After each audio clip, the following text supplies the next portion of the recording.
ចានាងខ្ញុំឈ្មោះរចនាជាអាណាព្យាបាលរបស់អូនវិរិយាចាជាម៉ាក់របស់គាត់សម្រាប់វគ្គរៀននេះនៅសាលា Go Talk គឺខ្ញុំស្គាល់តាម Facebook ទេដោយសារខ្ញុំទី1ខ្ញុំឃើញខាងសាលាគាត់ផុសតាក់ទងជាមួយនឹងអូនដែលគាត់បានមករៀននៅសាលាហ្នឹងចាហើយគាត់មើលទៅគាត់អាចចេះនិយាយបានគាត់ក្លាហានចាហើយគាត់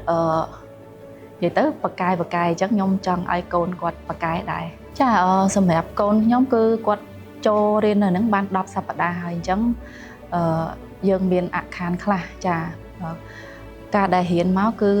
ខ្ញុំឃើញគាត់ទទួលបានអ្វីដែលនិយាយទៅប្លែកជាច្រើនគាត់អភិវឌ្ឍខ្លួនឯងបានច្រើនគាត់មានទំនុកចិត្តខ្លួនឯង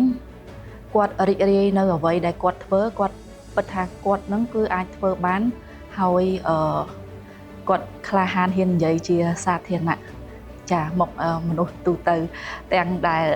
ខ្ញុំគិតថាខ្ញុំថាកូនប្រហែលជាអត់អាចធ្វើបានទេគាត់ភ័យគាត់អីចឹងណាតែជាក់ស្ដែងគឺគាត់អាចធ្វើបានសម្រាប់ថ្ងៃចុងក្រោយដែលគាត់ធ្វើបទបង្ហាញនេះគឺខ្ញុំឃើញថាសាលារៀបចំបានល្អចាហើយការធ្វើបទបង្ហាញគាត់គឺអត់ភ័យទេគាត់ក្លាហានចាហើយនិយាយទៅគាត់ smooth និយាយទៅ smooth អាចនិយាយបានមុខទាំងអស់គ្នាទាំងអត់ភ័យចាសម្រាប់ខ្ញុំចំណាប់អារម្មណ៍ខ្ញុំគឺខ្ញុំគិតថាសាលាហ្នឹងល្អគាត់បណ្ដោះបណ្ដាលកូនយើងឲ្យគាត់ confident ឲ្យគាត់រៀនធ្វើអីដោយខ្លួនឯងចាគាត់ចេះនិយាយបានច្រើនចាហើយទីតាំងល្អហើយនឹងមានផាសុកភាពសម្រាប់អូនចាជាចុងក្រោយខ្ញុំ